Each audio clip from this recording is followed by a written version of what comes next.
Pete Davidson is single again. So Pete Davidson and Kaya are donezo, right? Sources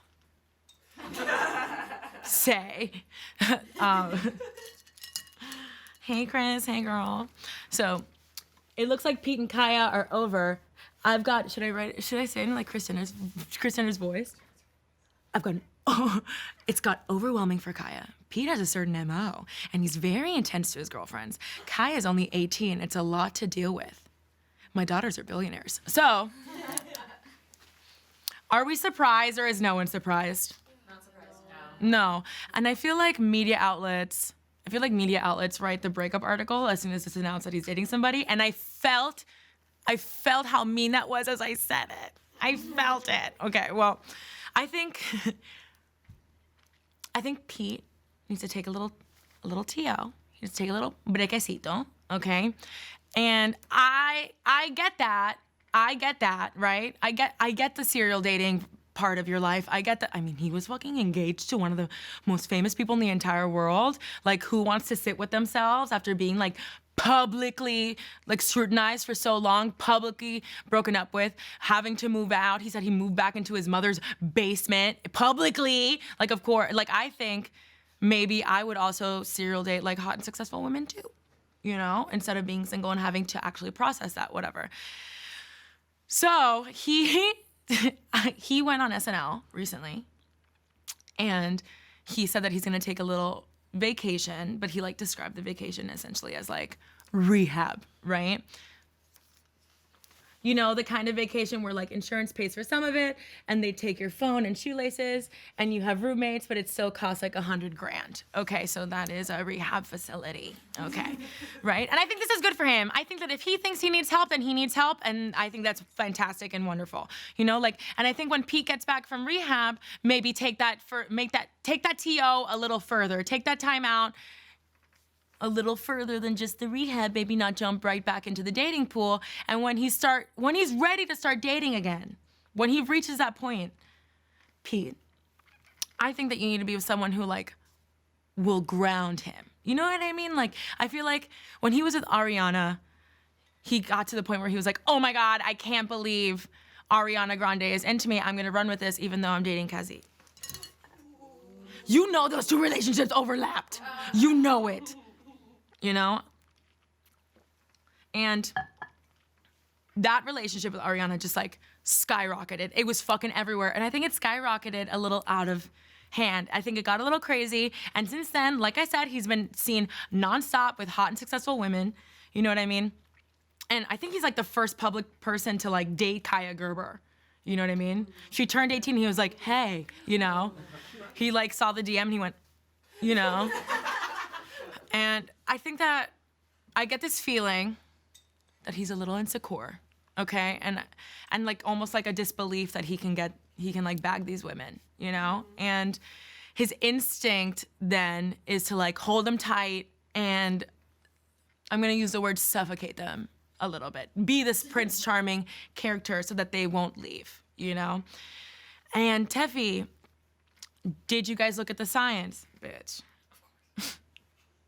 Who the fuck am I, an amateur? Did we perhaps Google the birth chart, bitch? Of course we did. And like, did we see that his Venus is in Scorpio? Yep, we did. And his sun is in Scorpio and his moon is in Capricorn. If you wanna talk about weight, you wanna talk about being heavy, this is a heavy ass man. Not in BMI, but emotionally, okay? Tefi, I don't know what that means.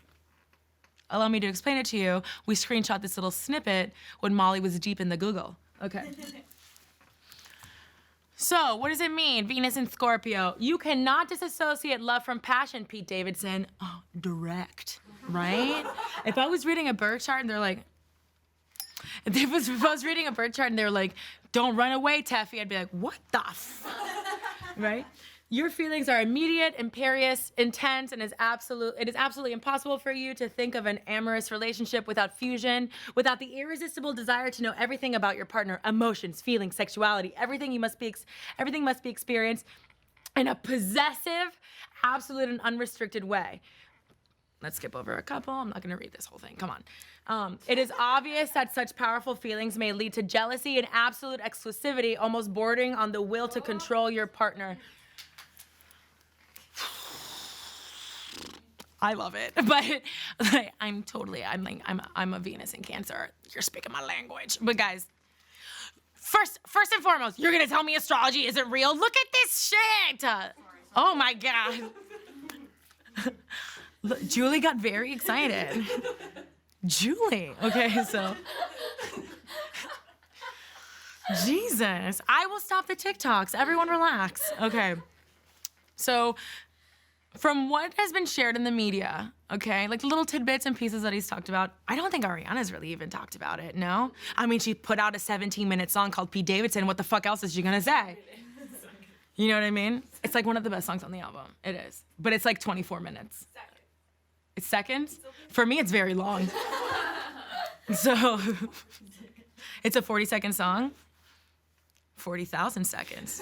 So guys, I imagine from like reading the media and shit like that, like I can imagine, I can start to like see the anxiety. I can start to see the anxiety it gives him knowing that he's with these like beautiful and successful women. And I think maybe he gets a little jealous. I think he's a little bit of an overthinker.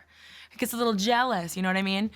And I feel that he is always the butt of the joke in these like dating stories. Like, what do I mean? Like Scarlett Johansson is dating a guy from SNL, right?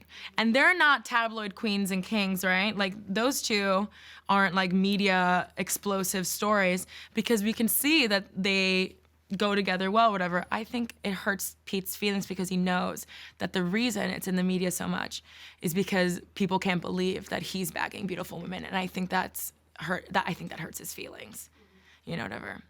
Continuing with my gossip story. So I think that like he wants to know everything about somebody so that like if you know everything about somebody, you can figure out how to please them the best and that way they won't abandon you. I think he has some like abandonment issues that are kind of deep rooted and like he wants to be with them all the time, kind of inseparable. Hence, I already said it, NASA, hello. The hints are within the music, okay? And that behavior, it pushes people away, you know? And like, so I was mentioning he dated Larry David's daughter, Cassie, two Z's, because it's not Cassie, she's cool. So she dated her for like a long time, right? Like 2 years or whatever.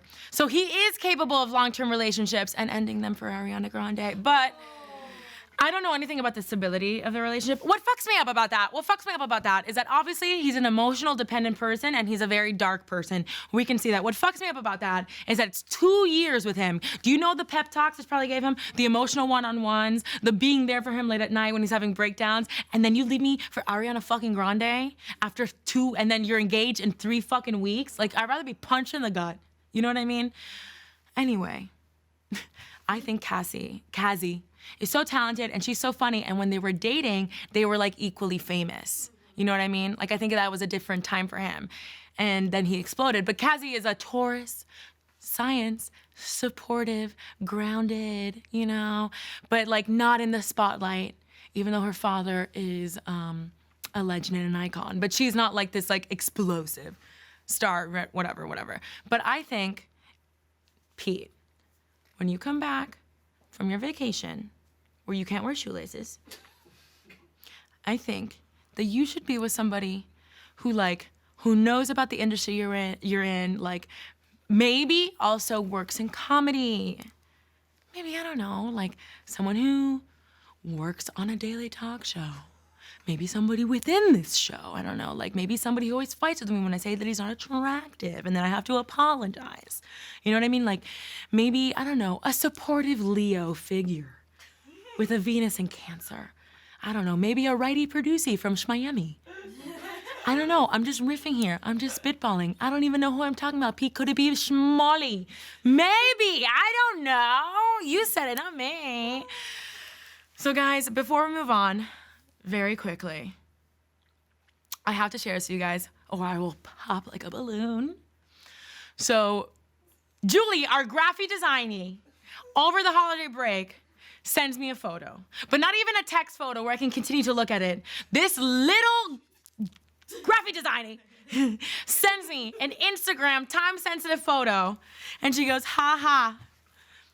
I went home for the holidays. Well, she has a family in Staten Island, right? Okay, so, I mean, her family is in Staten Island, right? So she's like, I went home for the holidays. We were going through photo albums, right?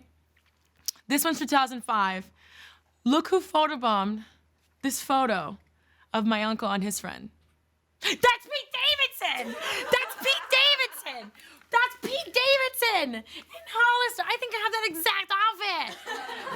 That's Pete Davidson! That's baby Pete Davidson! In the photo, I don't know which one's her uncle, but look at Pete Davidson! Viking hat. He's in the Viking hat! It's Pete Davidson! Whoa, before you go, I was watching you watch this whole clip, and I love your top. Like, give me 1 second.